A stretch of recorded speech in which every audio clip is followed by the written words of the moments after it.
Socrates' methods, as we saw last time, focused on, if you could pick one word, questions.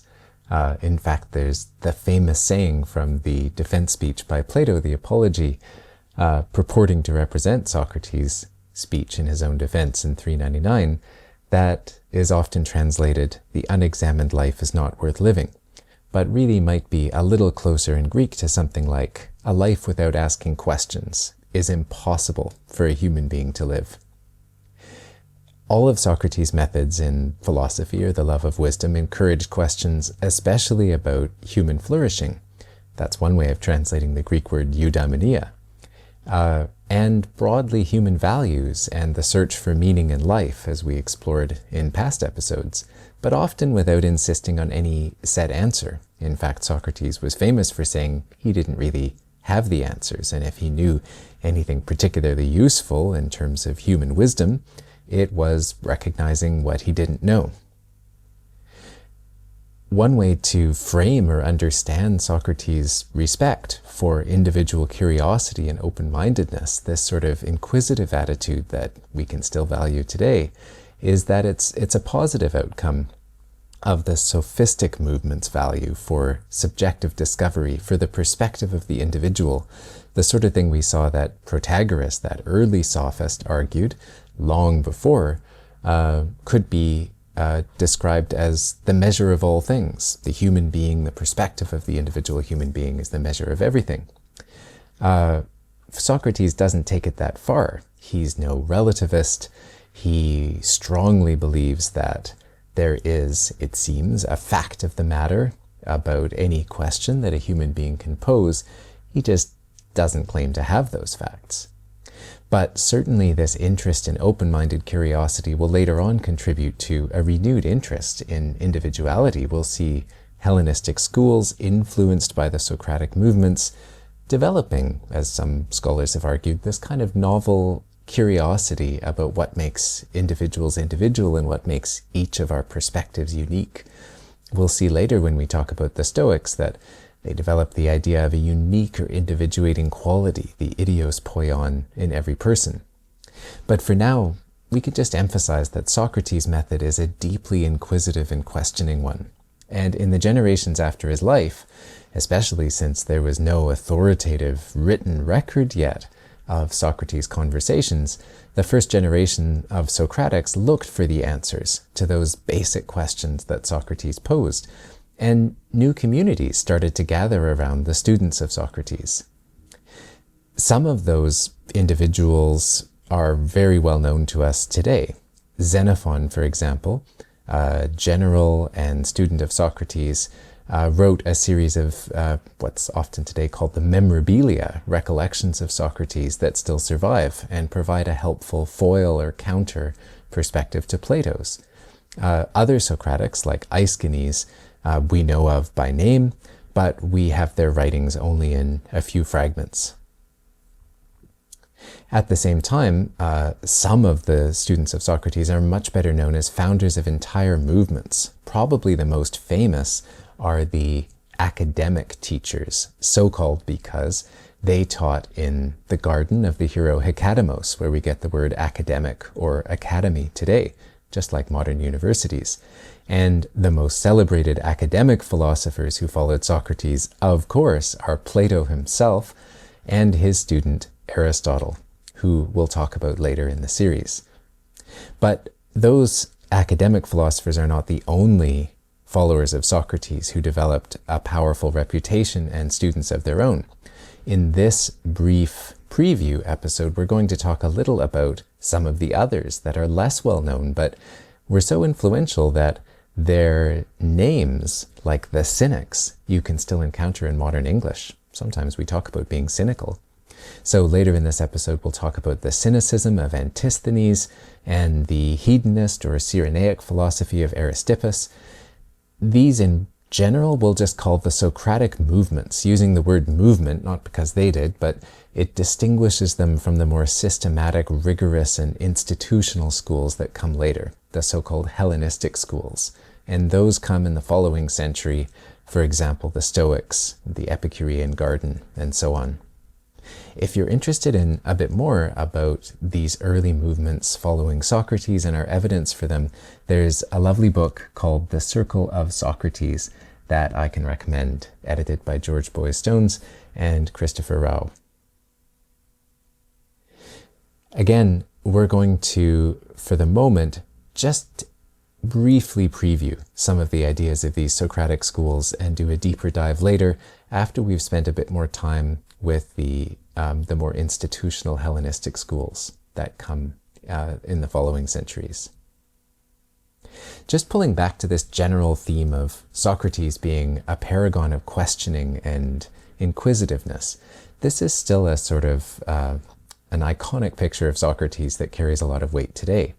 So the noted student of ancient philosophy, scholar, and occasionally United Nations policy advisor Martha Nussbaum has written about Socrates' influence on our own systems of education and civic discourse like this. Because human beings are prone to be subservient to both authority and peer pressure, to prevent atrocities, we need to counteract these tendencies, producing a culture of individual dissent, and the dialogues of Plato are second to none to inspire searching, active thinking, with the life and example of Socrates up front to inspire. So that's an example of how this sort of emphasis or accent on individual inquiry and the freedom to pursue it has sometimes been seen as deeply rooted in Socrates' example. At the same time, there is this sort of positive sense of what Socrates' philosophy was about that we'll find in the legacy of the Socratic movements as well. They all have in common that they see philosophy as a matter of looking for the good life, or human flourishing, again, eudaimonia in Greek.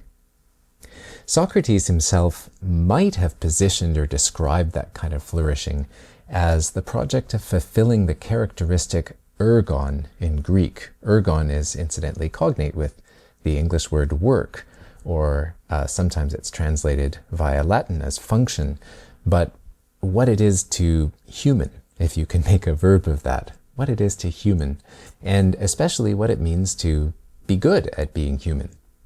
To be humane in a positive and virtuous way. So the Greek word arete is usually translated virtue or excellence, is a constant mainstay in the Socratic dialogues of Plato, and of course also comes up in Xenophon. The idea that eudaimonia, or human flourishing, has something to do with doing the characteristic work of a human being well, doing it with excellence or virtue, just as anything could be done better or worse.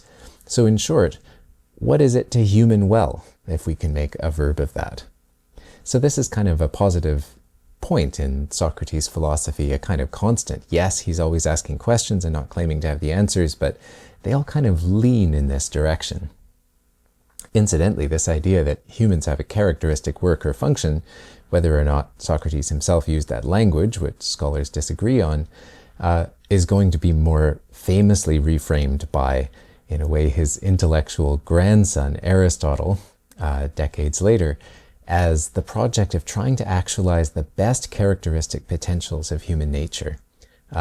And this idea of actualizing human potential is most famously developed in Aristotle's Nicomachean Ethics in Book 1, Chapter 7. But it's tricky to know how much we can read the systematic notion of human potential and realization back to Socrates. There's lots of differences of opinion about this that would take a deeper dive. But there's some consensus that the general idea, again, of humaning well, of figuring out the ergon or work of human nature and doing it with arete is pretty Socratic. So holding that in the background as a positive idea, again, going beyond just being questioning, a lot of the Socratic movements seem to follow Socrates in narrowing this kind of human virtue or excellence to a particular kind of arete.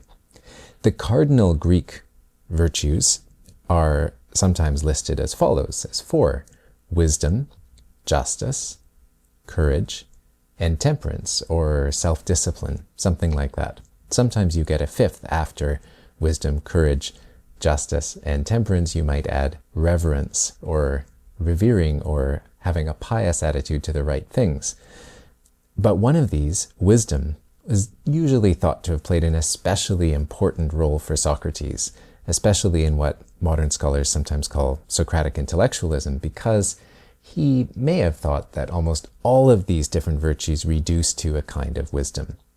For example, courage might just be a matter of knowing what to be afraid of.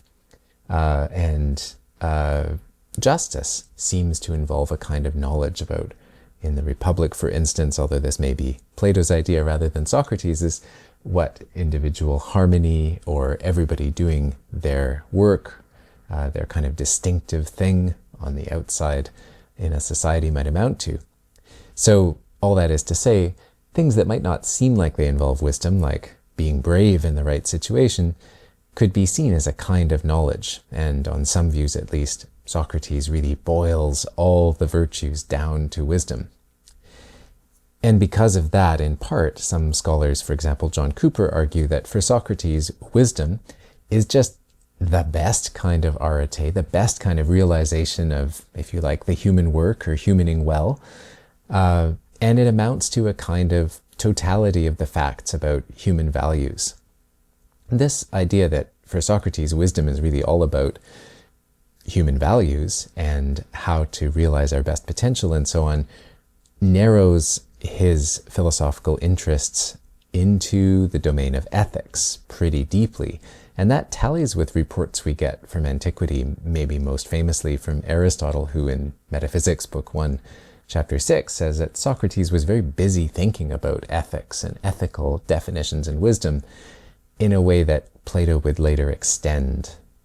And in that spirit of Platonic extension, some Socratic movements will indeed broaden this understanding of wisdom beyond human values a lot to include a sort of prototype of sciences, metaphysical knowledge, and a lot more. But for now, just to sum this up, almost all the Socratic movements take a kind of positive lesson from Socrates' message. It's not only about inquiry, but it's also about how to find the good life, eudaimonia. That involves figuring out the characteristic work of a human being and trying to do it well, or with arete, humaning well, being a good person, we might say today. And the most important kind of arete, or goodness of personing we can seek, is wisdom, which will help us out with everything. So with that in the background, I'm going to take us through some examples, some samples of the major movements that follow Socrates. These are very preliminary overviews, and we'll look at some of them in more detail as we go. We'll start with the most famous one, the Academy, but I'm only very briefly going to cover some of the general highest level contours of the Academy, and then we're going to move on separately to talk about Plato as the founder of the Academy and get into it a bit more. But there's so much to say there, it'll take some time. So for now, we'll just touch on the Academy. We'll take a bit more time in this episode to talk about the Cynics, the Cyrenaics, and the Skeptics, three less known but still really important interpretations of Socrates. But let's say a little about the Academy first. So the academics get their name from the place they teach, the Garden of Hecatamos, sacred to the hero Hecatamos and the Muses. And in the slide, you can see a sort of brief family tree. So they draw from Socrates' message, just like the other Socratic movements do. And the founder of this school of interpreting Socrates, if you like, is Plato, who we're going to talk about more later. Of course, Plato's famous as the author of the absolutely fantastic, literarily pyrotechnic dialogues of Socrates. He's also famous for founding the Academy, sometimes called the first university in Europe, for applying Socratic method in wider areas of metaphysics and logic, and more. Plato didn't prove to be the last teacher in the Academy. He had successors. First, his nephew Speusippus, who you can see on screen, whose name, by the way, means Mr. Swift Stallion. Greek philosopher names are wonderful. Speusippus' student Xenocrates and his student Polymon. And the Old Academy goes on a little further, but then pivots into a form of skepticism, sometimes called the New Academy. So we'll set that aside for now, talk about that later when we get to the Hellenistic schools. Now, Plato also had an even more famous student, Aristotle, who we've mentioned a few times, but Aristotle will found his own school later, so we'll treat him under another column. His school is located at the Lyceum, a gymnasium where Socrates also spent time and talked and asked questions. So sometimes that place gives its name to Aristotle's school, but also Aristotle's students are often called the Peripatetics. Peripatetic is a word you might come across in English, though it's a bit old-fashioned. It just means people who walk around a lot. Aristotle and Plato in their schools were both, a bit confusingly, sometimes called peripatetics because they taught while they walked around, often in the beautiful outdoors. Consider that the academy was in a garden. But when you see this word applied to ancient Greek philosophers, it usually just means Aristotle and his students, even though the ancient sources sometimes apply it as a method of teaching to both Plato and Aristotle. And Aristotle's successor was named Theophrastus. Incidentally, where Aristotle did a lot of systematic biology, Theophrastus did some botany and is sometimes seen as an important founder of that science. And Theophrastus' student was Strato. So those are probably all the academics you really need to know about for now, and there won't be a test. So broadly, what do they have to distinguish them as followers of Socrates in these Socratic movements? So definitely the Academy agrees with the other Socratic movements we're going to talk about in this way, that they locate human flourishing in the acquisition of wisdom of some kind. But there's maybe something new or a little different, or at least distinctive, about how the academics think about human wisdom. For them, wisdom should be understood in a strictly contemplative sense, or at least it can be. There's, on the one hand, practical wisdom. Aristotle makes this distinction quite systematically. It may not be so clear in Plato, but let's run with it because it helps. There's practical wisdom where you need to know those things like what to be afraid of to be courageous, but there's also purely contemplative wisdom, like what's matter really made of? Why do the stars move the way they do? And some planets seem to go retrograde sometime and then go back where they were going. Why are some stars fixed and others wander? The planetes, that's a wandering star. These kinds of questions may not seem to have an immediate application to what I should have for lunch, but they still amount to a kind of wisdom. And this contemplative kind of wisdom for the academics is especially important, I would argue. It's what, in Plato's famous allegory of the cave that we'll talk about later, the philosopher who escapes ordinary shadows of sensory life will finally see the deep patterns and equations of meaning that map out the elemental structures of our universe. So to kind of get a feeling for this, maybe it would make some sense to say that if you really want to fulfill human potential in nature, it would be kind of sad if you couldn't understand what human nature itself is, if you couldn't understand anything about our universe, the sciences, what makes sunsets feel beautiful, and what makes matter move the way it does, and what makes animals relate the way they do, and the kinds of things that human beings get to know about the world. To fulfill human nature, to human well, requires this kind of contemplative capacity. So in a deep kind of metaphysical way, as we're going to talk about later when we get to Plato, there's a lot to say about why they think like this, why the academics think getting at the basic patterns or laws of not just physics, but mathematics, geometry, and the arts, why that's so important to fulfilling human nature. But again, just kind of intuitively, maybe if we want to include them in this broad sense of realizing human potential, we can empathize with the idea that part of human potential is understanding this kind of deep meaning, which is what they're really concerned to do. And this includes, again, studying the laws of nature, but also pretty much everything we would think about studying in a modern university. So that name academic fits very well. It's a way that they take that Socratic project of humaning well into a very academic, curious and contemplative direction in ways, as we'll see, that not all the Socratics will do. Incidentally, the Greek word eidos is often translated form, and so is another cognate word, ideia, where we get the word idea. Form is a nice way of translating it through Latin, but can be a little confusing in English because we're not just talking about shapes exactly. I would say pattern is maybe a bit more helpful. So in fact, eidos, ideia, these words are cognate with a Latin word we know better, video or video. Think of videos like the one you might be watching if you're watching the video version of this.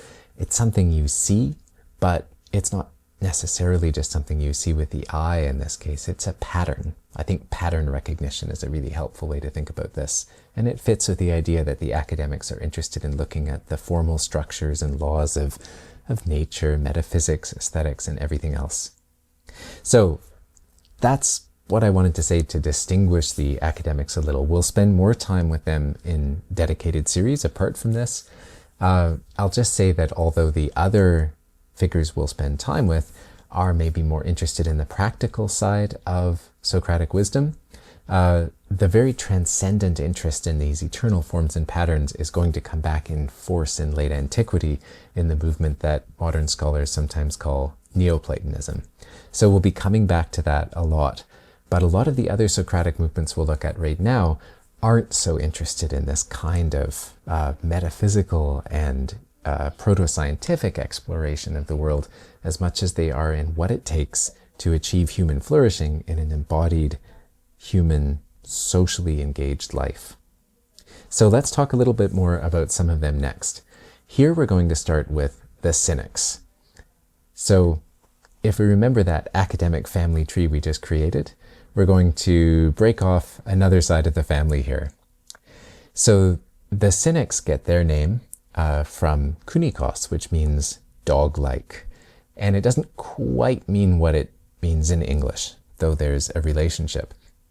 And if you want to focus on one thing about the Cynics that is their interpretation of how to human well, how to seek eudaimonia, maybe the most helpful thing to focus on as a single word is nature. Nature not as something you have to contemplate the eternal and changing patterns and laws of, but being natural, doing what's natural or what comes to you naturally.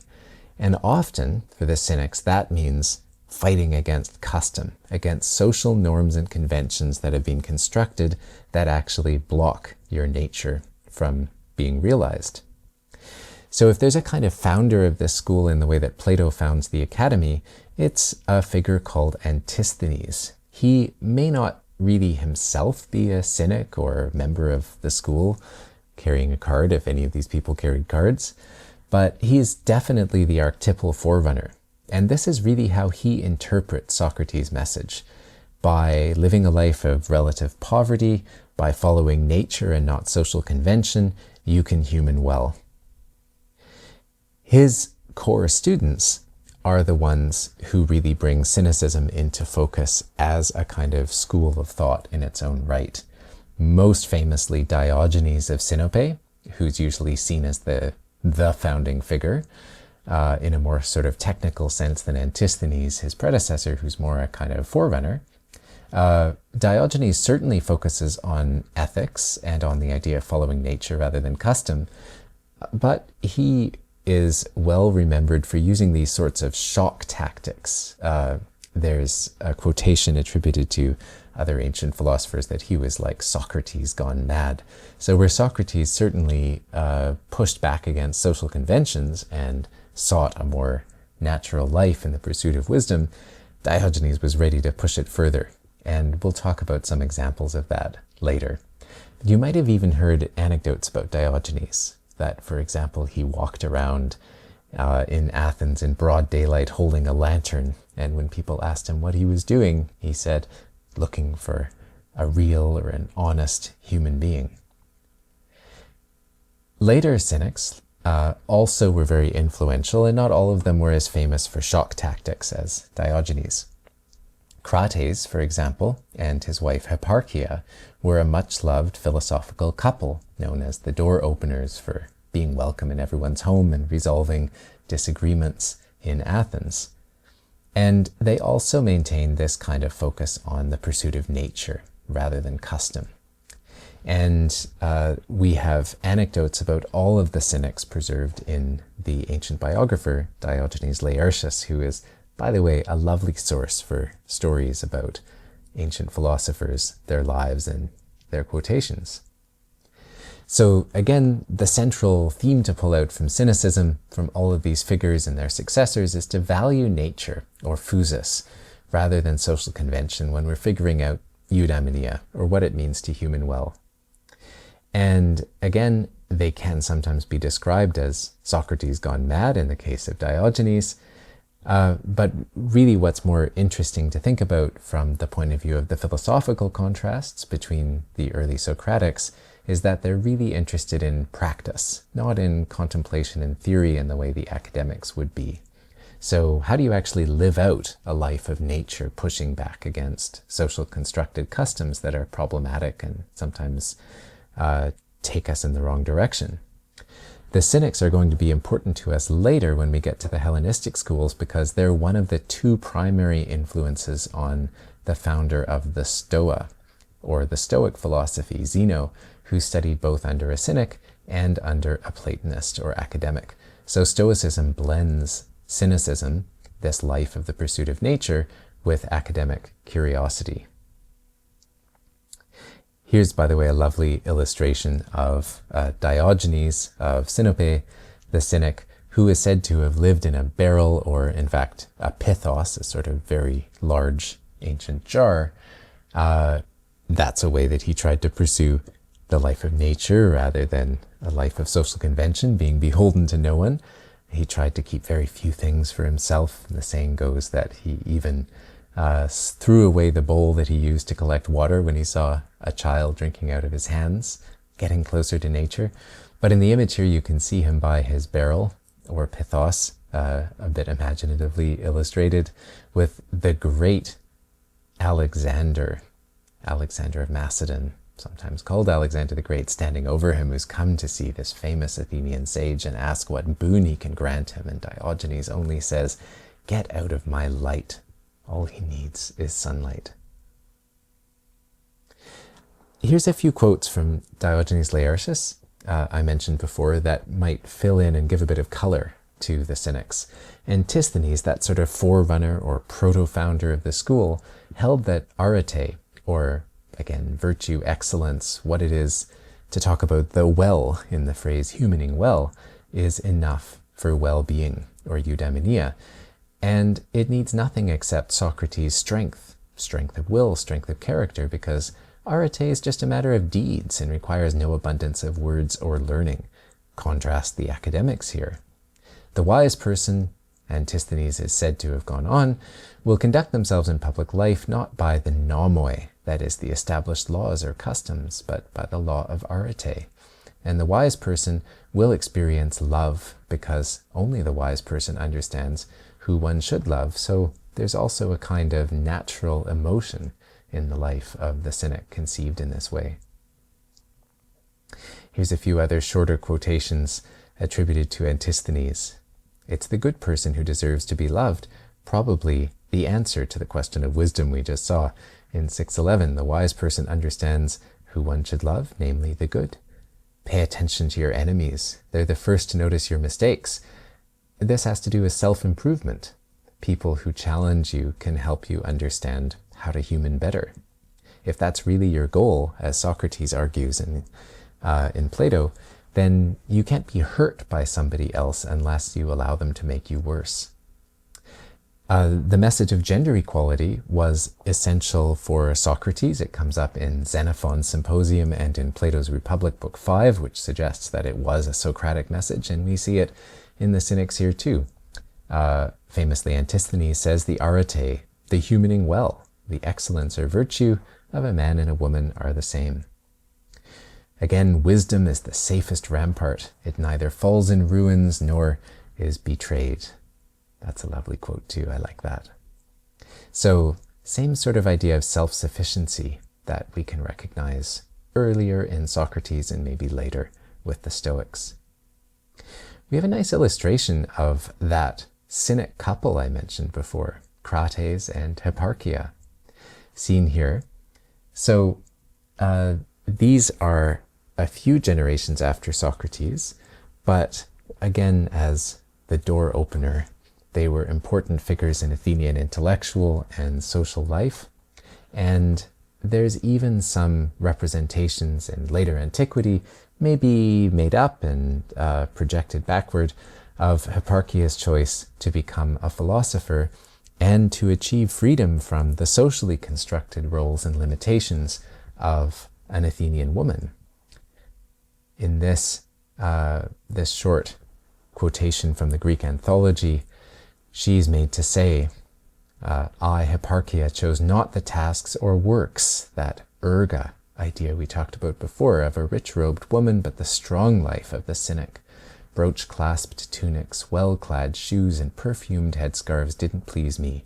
Instead, with my wallet and fellow staff, together with a coarse cloak and a bed of hard ground, my name shall be greater than Atalanta, for wisdom is better than running in the mountains. The wallet here is the little pouch in which a Cynic would keep all of their belongings, because they needed very little, focusing on nature and poverty rather than what was usually expected in social convention. The staff marks the traveler. A little later on, Cynics will describe themselves as the original cosmopolitans. And this flows into Stoicism as well. Those whose polis or community is the whole world or cosmos. So they are travelers. They need their staff, their coarse cloak, bed of hard ground. They only need nature to be happy. And Hipparchia compares herself here to Atalanta. So her wisdom, her pursuit of wisdom as a philosopher, that way of humaning well, and in the Cynic way, pursuing being natural and not being limited by social conventions, is better than running in the mountains. So she compares herself here to the heroine who was said to have been suckled by a she-bear in nature and raised by hunters, emulating Artemis, brilliant and swift, slaying centaurs and besting the other Greek heroes in great tasks and in sport, and pursuing the golden fleece. So Hipparchia compares herself to a particularly famous heroine to say that the pursuit of wisdom is even better than that. The next Socratic movement we can talk about at least briefly is the Cyrenaics. And the Cyrenaics get their name not, like the Cynics, from being dog-like in the sense of pursuing nature, but from a place. The founder was from Cyrene in North Africa. Aristippus is the founder of this school, and he was said to have maintained that the goal of life, the nature of eudaimonia, is pleasure, hedone, especially pleasure right now. Not long-term planning for moderated pleasures later, but being adaptable, understanding how to take joy in current circumstances. Even in antiquity, this was a bit of a surprising way to understand Socrates' project of humaning well, but it was also influential, and some of the earliest thoughtful and strong arguments for hedonism, for the pursuit of pleasure as the good life, developed from the Cyrenaics, and the school continued for several generations. Aristippus was followed by his daughter Arete. Note that her name means excellence or virtue, and she was the master who taught the next generation of the school. It's quite a thoughtful and sophisticated kind of argument for being adaptable to take pleasure in the moment, and because this is the goal of the good life according to the Cyrenaics, they need some pretty good equipment in other domains of philosophy too. For example, in epistemology, that is, in trying to understand knowledge, how humans know and talk about things and evaluate whether propositions are true, they were among the first to argue that we can only be said to know what we're perceiving right now. We can't be said to know things on hearsay or from guessing or predicting the future, or perhaps even from memory about the past. We can only be said to know what we're apprehending at this very moment. And kind of in keeping with this ethic, they share something with the Cynics in not being very concerned with learning theory. After all, what's the point if you can only know what you're experiencing and apprehending with your senses at this very moment? And it's possible that some of the arguments the Cyrenaics developed will be influential on later Hellenistic schools we'll talk about, like the Epicureans, who endorse a more moderate kind of hedonism as the good life. There's also a few lovely quotes, again, possibly not reliable, but delightful, from the biographer Diogenes Laertius about the Cyrenaics. The founder, Aristippus, he said, was skillful at adapting himself to place and time and person and playing his role suitably under all circumstances. He always figured out how to make the best of any situation. He derived pleasure from enjoyments that were present, and he did not trouble himself to seek those that were not present. As you can see, that goes very well with his broader philosophical perspective. Figure out the situation you're in and try to adapt to enjoy what you can in that situation to the best of your ability. There's a saying from, or at least attributed to Plato in Diogenes Laertius as well, "To you alone it's been granted to sport both a fine cloak and rags." So Plato supposedly speaking to Aristippus. You could see this kind of connects with that philosophy that it doesn't matter from Aristippus's point of view whether you're taking enjoyment in the moment in richness or in poverty, but you need to be able to adapt to either situation. You can also see from the quotation that not all of Aristippus's contemporaries admired or thought this was a good way of understanding Socrates' message, but there are some hints in Plato's dialogue, in Plato's different dialogues, that gesture toward at least understanding the background or the foundations from which Aristippus might have taken this interpretation. This is another memorable quote attributed to him. "What's the difference between a wise person and an unwise person?" And he's supposed to have said, "Send both of them naked among strangers and you'll find out." So a very practical kind of interpretation, for better or worse, of wisdom. His daughter Arete of Cyrene also has some quotations attributed to her. "This may be the most famous I possess, but I am not possessed," an emphasis on freedom. Okay, so the last of the schools we'll talk about here is the Pyrrhonian Skeptics, who pursue peace of mind, I would argue, as their goal above all. So if we think back to the academic sort of and non-academic family tree we've looked at so far, we're going to start another branch now. And it may be helpful to go a little back in time to a non-Socratic thinker, Democritus, who lived from 460 to 370 BC.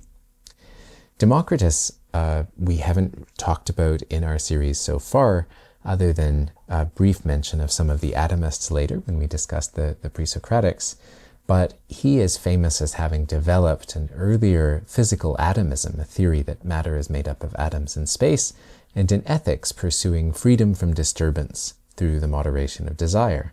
So in Democritus, we already find this idea of happiness as a kind of tranquility that will be really important to our skeptics. Democritus seems like one of the core influences on a somewhat enigmatic figure, Pyrrho of Elis, who at least later was remembered as a founder of skepticism. There's also been arguments that certain Indian philosophers, who the Greeks knew as the gymnosophists, which means naked wise people, were an important influence on Pyrrho, because Pyrrho traveled with Alexander of Macedon into India, where he's said to have spent time talking with Indian philosophers, and brought back certain important ideas, including perhaps this emphasis on tranquility and meditative techniques that would be maybe, though it's difficult to trace with any fidelity and certainty, but may be influential in Hellenistic philosophy. But certainly, Pyrrho was remembered later as an important influence on the flowering of skepticism and its ability to compete intellectually with the major movements of the Hellenistic period, like the Stoics and the Epicurean Garden. And there is a kind of skeptical tradition, as we mentioned before, that flowers in the academy, especially the new academy after the 3 generations after Plato. This is sort of a bit of a separate tradition, and we might get a chance to talk more about this with Roman philosophy. The early skeptics in this tradition, that at least are later remembered as following Pyrrho, regard knowledge as uncertain. And you can see that this is a kind of interpretation of Socrates' message, even if it comes through with some different influences. What's maybe new or different is that where Socrates wants us to kind of recognize this as a motivation to agitate our souls in the search for wisdom, these early skeptics encourage us to seek peace of mind in the suspension of belief. That's really what they think will help us find tranquility, is to recognize that we can't know anything for sure.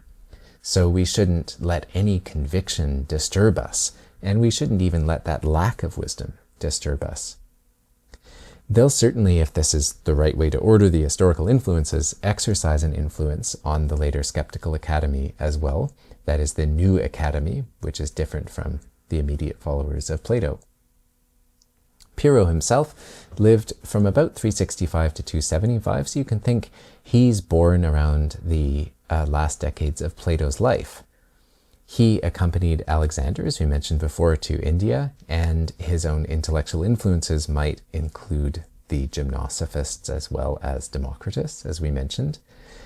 His intellectual influence in his own life might not have been enormous, but through a student, Timon, who wrote about him in much the way that Plato wrote about Socrates, there was an important tradition of preserving his teaching, and it later saw a flowering, a resurgence under the Roman Empire from around the 1st century CE onward. So by the time of a lot of our late antique sources who are recording doxographies or stories about early Greek philosophy, he's an important player. And we could boil his thought down maybe to two key ideas. On the one hand, the ideal of tranquility, ataraxia in Greek. Tarato, the verb, means something like getting stirred up and disturbed. So atarato, ataratein, here ataraxia as a noun means something like not doing that, not getting all disturbed. So it's a kind of different ideal than arete or humaning well. You could say it's a kind of humaning well, to be tranquil and relaxed, but that's not really the point here so much. It's not like figure out what the function or ergon or work of a human being is and do it with excellence.